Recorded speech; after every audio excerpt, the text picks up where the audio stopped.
Hello guys, and welcome to my YouTube channel. In this video, we'll explore 4 critical PCB layout rules that every designer should understand: RF shielding, keep out zones, clearance and creepage, and smart test point placement for reliable manufacturing and debugging.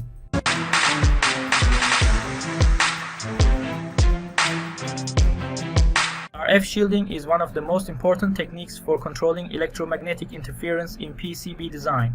Sensitive RF circuits can easily radiate noise or pick up unwanted signals from nearby components.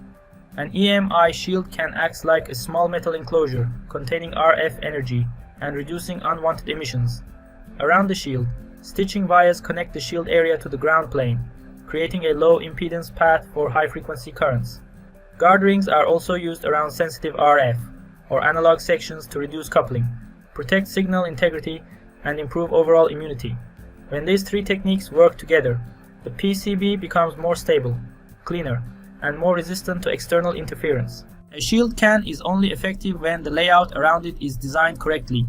The RF block should be compact and placed fully under the shield to reduce the area that can radiate noise.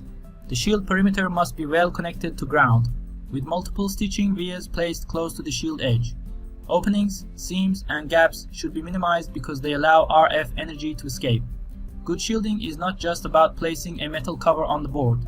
It depends on grounding, via placement, mechanical fit, and continuous electrical contact.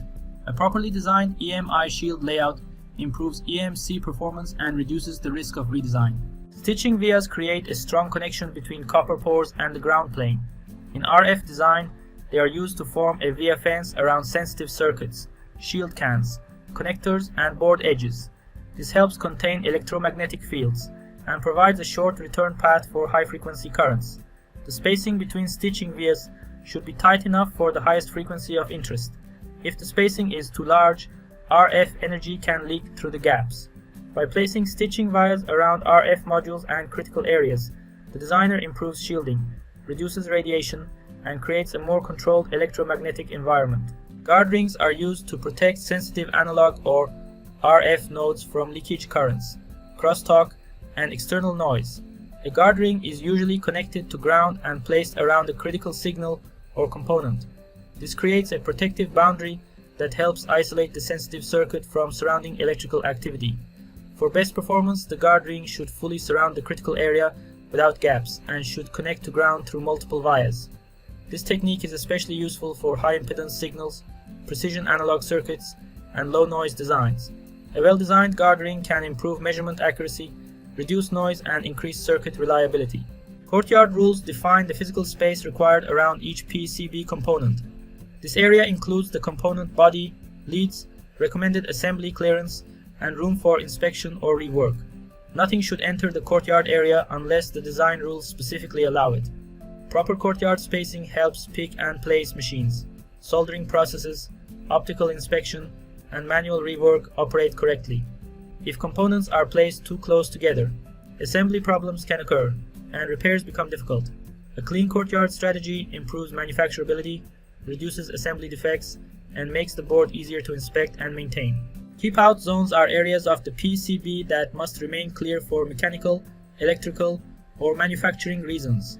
These zones may be needed for connector insertion, cable bending, screw heads, standoffs, moving parts, airflow, or tool access. In many cases, keep-out zones should be free of components, copper, vias, and traces. For connectors, the mating direction must be respected so cables can be inserted and removed easily.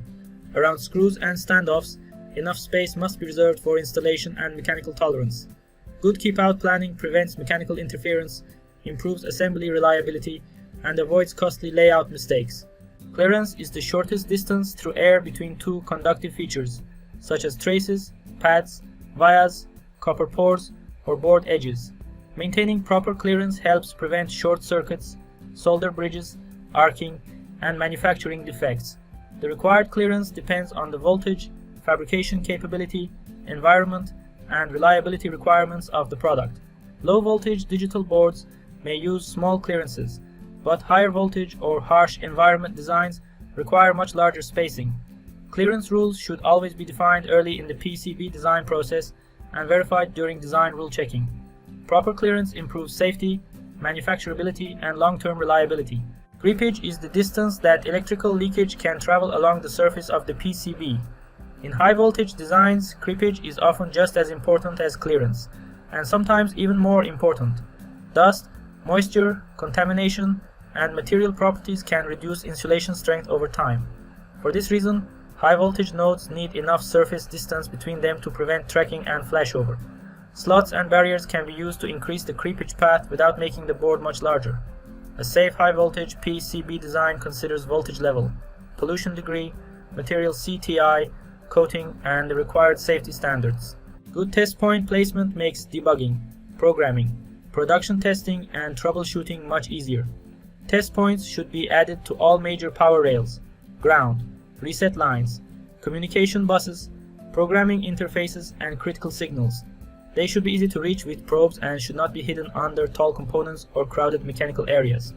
Related test points should be grouped together, such as power rails in one area and programming pins near the board edge. Clear labels are also important because they reduce mistakes during testing. A board with well-placed test points saves time, improves yield, and makes failure analysis much faster. Test point density directly affects how easy a PCB is to test and debug. Too few test points can leave important signals inaccessible, making troubleshooting slow and unreliable.